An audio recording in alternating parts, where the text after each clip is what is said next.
Bienvenidos a la edición 61 de Timore, un podcast de última hora en el que buscamos explicar un tema, profundizar sobre un hecho o una historia que nos permita entender al Paraguay que vivimos hoy. Soy Patricia Bordón y en este episodio hablamos con el analista de política internacional Jorge Daniel Codas Thompson sobre el perfil de León XIV, primer papa estadounidense en la historia de la Iglesia y el segundo procedente del continente americano. Hoy es miércoles 28 de mayo.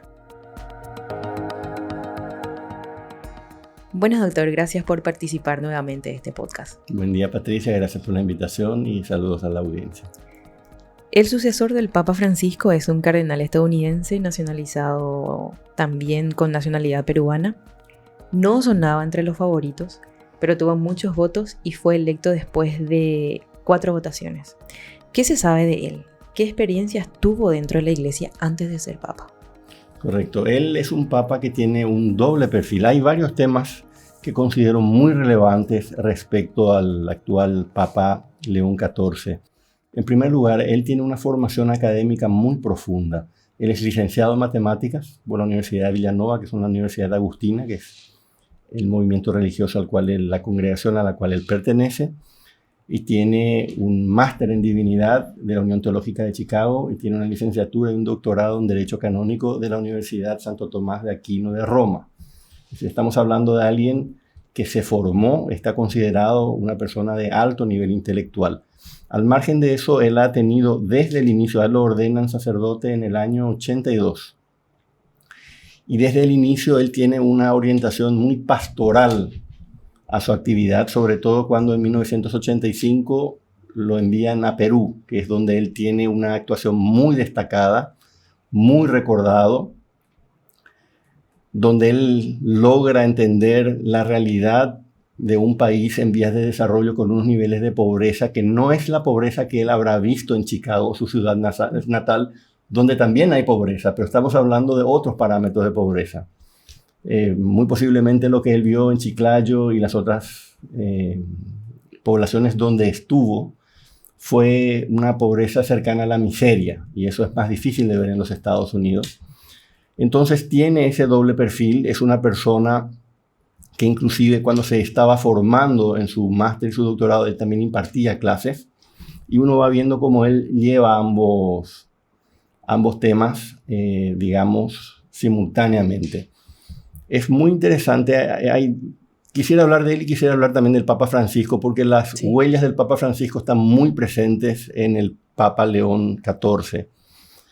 En primer lugar, él aclara que toma el nombre de León por León XIII, es decir, el último León antes de él, que está en el papado de 1878 a 1903, en un periodo muy complejo para el mundo de los trabajadores, porque estaban en el medio de la primera revolución industrial, entonces había mucha explotación laboral, los niños trabajaban, no había un límite de horarios por día, y él en un documento llamado Rerum Novarum, él habla al respecto y habla a favor de tener salarios justos para los trabajadores, buenas condiciones de trabajo, la posibilidad de formar sindicatos, etc. Esto ya existía en la Alemania de Otto von Bismarck, que era el único país avanzado socialmente de Europa. Curiosamente, un gobernante conservador logró esto, pero el resto de los países estaba en una situación difícil, y es por eso que él toma esa posición, pero al mismo tiempo él dice, correcto, se condena la explotación, condena el socialismo. Increíblemente, si uno pensaría que al hablar en favor de los trabajadores tendría una opinión favorable del socialismo, dice que no, que la propiedad estatal tampoco es el problema, no es la solución, y habla a favor de la libre empresa, pero no del capitalismo salvaje. Él se opone al capitalismo sin reglas.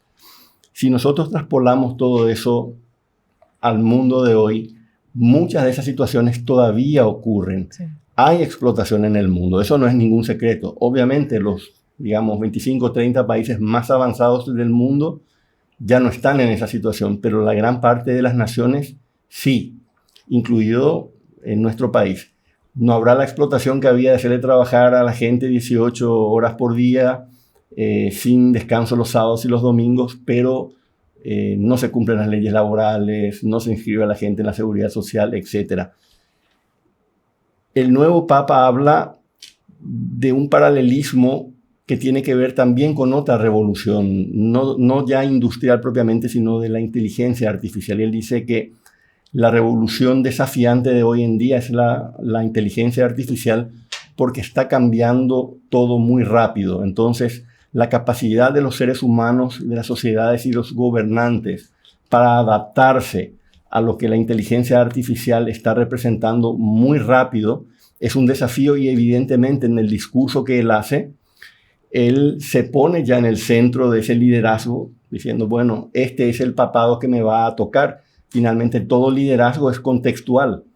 El Papa Juan Pablo II fue un gran líder porque él enfatizó la lucha por los países que estaban bajo dictaduras. Los visitó, y la mayoría de las dictaduras donde él fue de visita terminaron cayendo bastante rápido.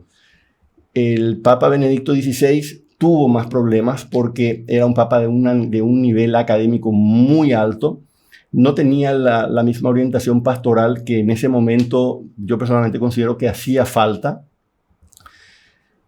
Evidentemente, en un momento dado se cansó y optó por dar un paso al costado, pero el Papa Francisco toma las riendas y se da cuenta de que el mundo, en la situación de convulsividad que hay, en la situación de conflictividad que hay, en la situación de pobreza que tiene la sociedad mundial en general, lo que hace falta es un papa misionero, y eso es lo que él hace. También tiene varias encíclicas y documentos donde él va dictando puntos de doctrina que le van a servir a León XIV para profundizar el trabajo de Francisco. Asimismo, el Papa León XIII, casi se me olvida, él fue uno de los pilares de la doctrina social de la Iglesia por el documento que yo mencioné anteriormente y que hoy va a ser un eje fundamental del trabajo de León XIII. El nombre León, al margen de eso, es un nombre muy potente en la tradición católica. ¿Por qué? Primero, el Papa León I, llamado León el Grande, fue quien tuvo que enfrentar a Atila el Huno, el temible conquistador, cuando Atila llega a las puertas de Roma. El Papa se reúne con él y le convence de no saquear la ciudad a cambio de firmar un tratado donde Roma le paga un tributo al conquistador Atila. Según la tradición católica, San Pedro y San Pablo aparecieron con espadas. Eso le asustó a Atila y él, en razón de eso, decidió no saquear. Esa es, digamos, la tradición que hay. Lo que sí es que León I logró que tanto Atila el Huno I como Genserico, el rey de los vándalos, en el año 455, no dañaran a la población de Roma. En el caso de Genserico, él saqueó la ciudad, pero sin destruirla y sin matar. Solamente se llevaron bienes. Y hay un último caso del nombre León que me parece muy interesante, porque el Papa Francisco, ¿de quién toma el nombre? De San Francisco de Asís. Por todo el voto de pobreza que él tuvo, el trabajo que hizo por los más desposeídos. Él tenía un gran acompañante que estuvo con él siempre, estuvo con él sobre todo en sus últimos años, estuvo con él en su lecho de muerte y dio testimonio escrito de su vida. Ese señor se llamaba Fray León. Entonces el nombre León es un nombre potente en la Iglesia. Yo estoy plenamente seguro de que el Papa León XIV sabe con toda certeza de que eligió un nombre que realmente le va a acompañar en este papado, que va a ser muy desafiante. Hablaremos seguramente de eso ahora.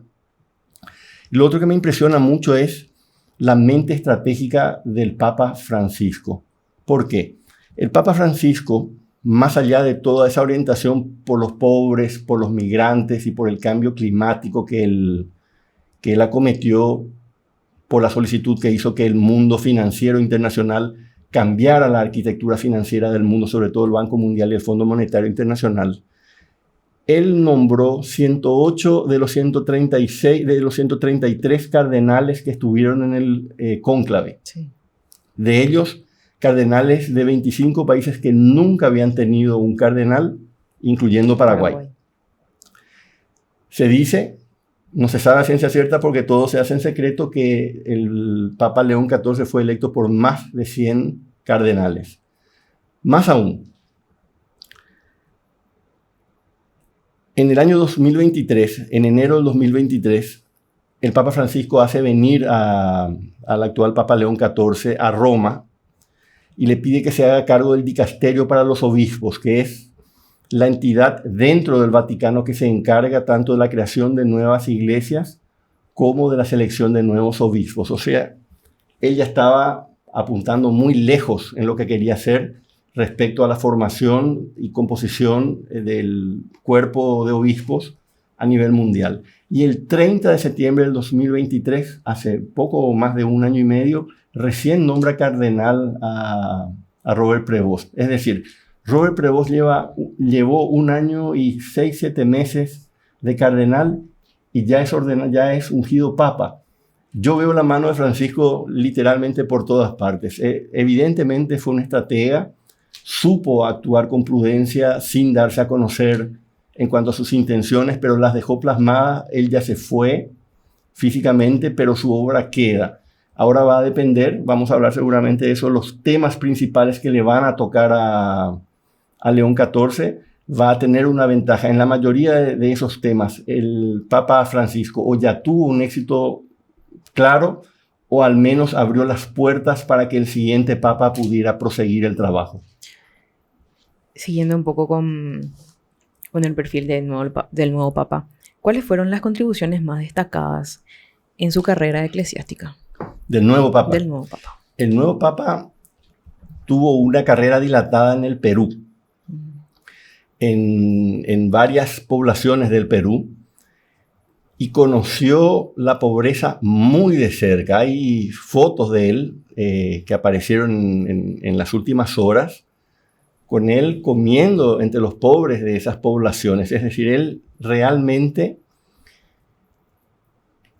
se empapó de esa realidad tan dura que vive mucha gente, que muchas veces vive al día, que vive en una situación de precariedad muy grande. Y ese es el trabajo que él hizo en su calidad de sacerdote y posteriormente de obispo. La parte académica de él en ese tiempo yo no la conozco bien todavía, no ha salido mayor información. Sí fue en su momento cuando se estaba formando todavía como candidato a doctor, él también impartió clases sobre temas religiosos en un colegio. Es decir, también tiene experiencia en el mundo académico. No como León XIII. León XIII, por cierto, tenía 3 doctorados. No tuvo todavía esa actividad tan grande, pero tiene el potencial de hacerlo. Ahora veremos si él se va más por el perfil de Francisco directamente o también va a hacer lo que hizo el Papa Benedicto XVI. Benedicto XVI era un gran teólogo, mucho más teólogo que pastor. Entonces, el Papa León XIV tiene las 2 posibilidades. Él tiene la parte académica, tiene la parte pastoral. Veremos cómo él ahora lleva su vida como sumo pontífice. Hasta ahora lo que te puedo decir es que lo que he podido investigar de él es su misión pastoral muy directamente ligada a las clases más desfavorecidas, sobre todo en el Perú. Justamente respecto a eso, ¿qué estilo de liderazgo perfila el nuevo Papa? Lo que dicen sus amigos y las personas que trabajaron con él ya cuando él fue al dicasterio de obispos en Roma, es que es una persona muy sensible, que se sienta en una conversación y no habla. Pero no es que no habla por desagrado o por timidez, porque tiene una notable tendencia a escuchar. Al punto que mucha gente se levanta y se quiere retirar y dice, no, yo te estoy escuchando, quiero saber lo que estás diciendo antes de yo hablar. Estamos hablando, por ende, de una persona con un potencial de liderazgo participativo muy importante. Y yo creo que ese es otro punto que se tiene que recalcar. El Papa no puede, por él solo, hacer todo lo que hace falta para una organización de 1.400 millones de personas. Él necesita rodearse de gente de primer nivel en cada uno de los campos. Te voy a dar un ejemplo. El Papa Francisco tuvo como secretario de Estado, lo que nosotros llamaríamos el canciller acá en nuestro sistema de gobierno, al cardenal Pietro Parolin, que era uno de los papables, pero no salió. Pietro Parolin, entre otras cosas, logró que China comunista, aceptara que los obispos que están en China fueran nombrados conjuntamente entre China y el Vaticano, cosa que China no aceptaba. China nombraba a sus obispos. Pietro Parolin logró que eso cambiara. La única instrucción que le dio el Papa Francisco, fue: no importa si los chinos se levantan de la mesa, incidentan, quieren conflictuar, ustedes no se levantan de la mesa hasta que venga el acuerdo final. Y Pietro Parolin lo logró. Entonces ahí tenemos un ejemplo de lo que un buen lugarteniente puede hacer por un papa. El papa no lo va a hacer todo directamente.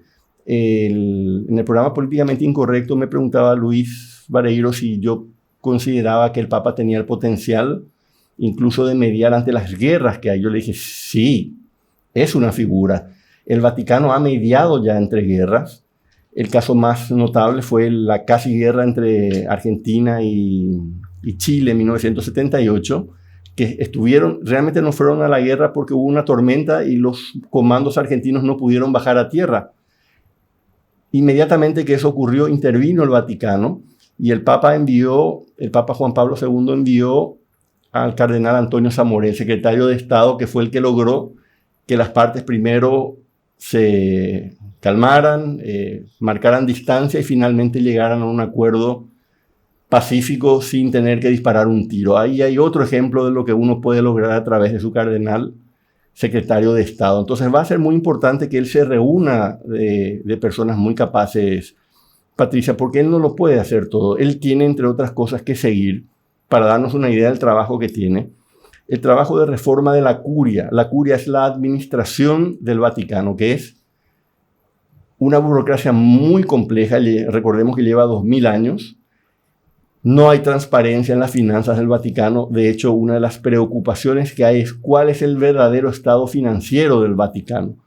Entonces, él va a tener que repartirse en determinados temas. Tenemos el tema de los abusos sexuales, sí, donde lamentablemente Francisco comenzó el trabajo, pero se encontró con tal resistencia que, salvo casos específicos, por cierto, uno en Perú, donde sí tuvo éxito, en líneas generales no pudo progresar. La ventaja que va a tener León XIV es que él ya tiene el camino allanado. Así que eso es lo que vamos a ver. Vamos a ver un papa que probablemente tenga mucho éxito en dependencia de las personas que lo vayan a rodear.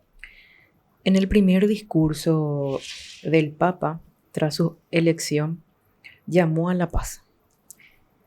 ¿Qué nos da a entender eso? Y hay que entender el contexto internacional. Nosotros estamos con guerras en el mundo. Sí. Es decir, hay varias formas de entender la paz, empezando por la paz interior. Y yo creo que es parte del mensaje. Es decir, la paz que todo cristiano, todo católico, y de hecho, pienso yo, todo ser humano debería sentir consigo mismo, la paz con los que nos rodean. Pero estamos ante un contexto no solamente de guerra, estamos en un contexto de guerra donde participan potencias nucleares, con todas las consecuencias que eso pueda generar. Entonces, yo uno ese llamado a la paz que él hizo, con lo que dijo también respecto a construir puentes. La palabra pontífice, pontif fare, el constructor de puentes, eso es lo que significa pontífice. Entonces, desde el propio nombre que lleva el Papa, la creación de puentes para unir, sea naciones, sea pueblos, sean feligreses, etcétera, está. Así que yo creo que él se refiere a la paz en un sentido multidimensional, desde lo personal hasta lo internacional, y va a ser probablemente otro de los pilares de su papado, porque estamos en una situación muy compleja, la que yo considero más compleja, a pesar de que no terminó de escalar, es la de la de India y Pakistán, donde ambos países son potencias nucleares y llegaron a intercambiar bombarderos importantes. Entonces, yo creo que él está muy consciente de que el mundo está cerca de un conflicto si es que la situación en alguna de las guerras que tenemos se sale de control, y por eso el mensaje sobre la paz. Él era cercano a Francisco. Sí. ¿Se puede decir que es de la misma línea del Papa Francisco? Él habló de eso en el discurso. sí en general, pero hay algunos temas donde él tiene una posición divergente.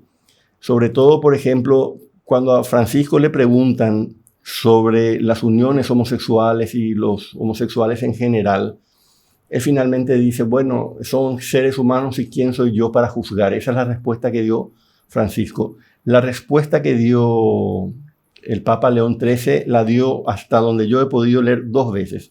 Una cuando era prelado en Perú y el gobierno peruano quiso introducir la ideología de género en el currículum escolar y él se opuso públicamente y dijo, esto es confundir a los chicos porque no existen más de 2 géneros. Sus palabras. También le preguntaron lo que él pensaba respecto a la homosexualidad en general y él dice que es un pecado. Él sí juzga, Francisco no. Francisco tuvo una actitud, yo diría, más conciliadora, más inclusiva. El Papa León XIV, no, él es más claro en ese sentido. Después tiene otras posiciones que normalmente se consideran conservadoras, pero que también las tenía Francisco. Por ejemplo, en la oposición a que las mujeres fueran ordenadas como sacerdotes. Esa es probablemente la oposición más grande, pero Francisco también la tenía. Francisco se oponía porque decía que clericalizar a las mujeres no era la solución para los problemas que tenía la Iglesia Católica y que de hecho él consideraba que iba a traer más problemas. Así que hasta ahora sabemos, él tiene ciertas posiciones conservadoras que no las tenía Francisco, pero en la mayoría de los temas tiene una continuidad, sobre todo pobres, migrantes, cambio climático. Esos son puntos que probablemente él va a profundizar lo que hizo Francisco. Y como Francisco fue tan exitoso en esos términos y en esos puntos, es muy probable que él logre llegar a buen puerto en lo que él se proponga hacer. Digamos, instar a los países más poderosos del mundo a revisar sus políticas migratorias. Ese es un tema muy desafiante porque hoy en día hay una sensación y una actitud muy en contra del migrante a nivel mundial. Sobre todo, yo te diría, en Europa Occidental, la Unión Europea y en los Estados Unidos. Entonces, el Papa con la figura que es, con la autoridad que tiene, con la llegada que tiene, él podría lograr algún tipo de ajuste en las políticas migratorias. No, él no va a cambiar las leyes, no es su trabajo, digamos, pero sí podría llamar y concienciar sobre la necesidad de tratar a los migrantes como lo que son seres humanos. Y si están migrando de esa manera, no es necesariamente por gusto, Patricia. Claro. Hay gente que migra por desesperación. No vienen a hacer el mal, no vienen a quitarle el trabajo a nadie, lo único que quieren es una oportunidad.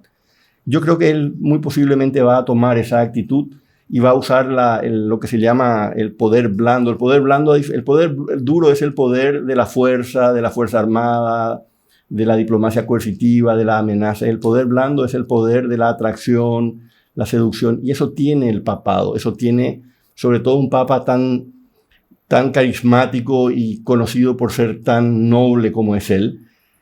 Él va a tener esa ventaja. Así que yo creo que tiene las herramientas para profundizar lo que hizo Francisco, pero de nuevo te digo, vamos a ver cómo él se ubica en todos estos temas, porque fíjate todos los temas que ya hablamos. Sí.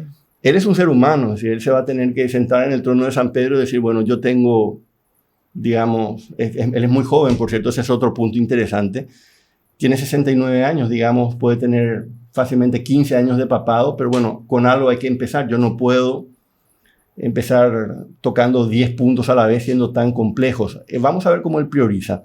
Yo creo que él va a priorizar probablemente aquello en lo que ya Francisco avanzó bien y va a tener que encontrar los aliados necesarios para lidiar con el tema de la curia, con la administración pública del Vaticano, que es posiblemente el desafío más grande que él va a tener junto con el tema de los abusos sexuales. ¿Cuál cree que será la brújula geopolítica de León XIV? Ese es un tema complejo porque, mira, nosotros tenemos en este momento en las guerras actuales grandes potencias y potencias medias, como es el caso de Pakistán y la India. El Papa no puede tomar partido, no es su su función. La función de él es el llamado a la paz. Yo creo que su postura geopolítica muy probablemente pase por los mensajes relativos a la importancia de la paz, a no empeorar situaciones que ya son de desastre humanitario, como es el caso de la guerra entre Israel y Hamás, o el propio caso de la invasión rusa a Ucrania. Pero una posición geopolítica en el sentido que la puede tomar Donald Trump, por ejemplo, él no la va a tomar, porque si bien es cierto que el Papa es jefe de Estado también, es un jefe de Estado muy especial porque es cabeza de la Iglesia. Entonces él no puede sencillamente decir, ok, yo opto por Ucrania y yo condeno a Rusia y me mantengo ahí. Lo puede hacer, pero normalmente él va a tratar de hacer lo que hizo Francisco, tratar de llamar a un diálogo, no a tomar partido en el sentido de decir, bueno, acá los que tienen la razón son ellos y yo me pongo del lado de ellos. Yo no creo que haga eso porque justamente le va a restar autoridad con aquel que esté insatisfecho con esa posición. Tras ser electo, en su discurso, el Papa se dirigió a los fieles en italiano y pidió permiso para hablar en español, pero no habló en inglés. ¿Qué entendemos? ¿Qué mensaje quiso transmitir? Yo creo que mandó un mensaje a los países en vías de desarrollo, que él va a ser un papa fundamentalmente de misión pastoral, muy cercano posiblemente a lo que hizo Francisco, en el sentido de una gran cantidad de viajes, una cercanía con ellos. El hecho de que no haya hablado en su lengua natal también tiene su simbología, en el sentido de que obviamente Estados Unidos, que tiene la cuarta congregación católica más grande del mundo, son más de 70 millones de personas, pero no tiene las mismas necesidades que tiene el mundo en desarrollo. Yo creo que él dejó entender que por el hecho de ser norteamericano, él no se va a alejar de la gente. Ese es el mensaje fundamental, que no lo vieran como un elemento, como una persona que iba a romper con el camino que trazó Francisco y que iba a mantener esa cercanía con los países donde hay una cantidad de personas en una situación económica muy difícil y que sienten por la figura del Papa una atracción especial como cabeza de la Iglesia. Gracias, autor, por su análisis y colaboración. Un placer, gracias.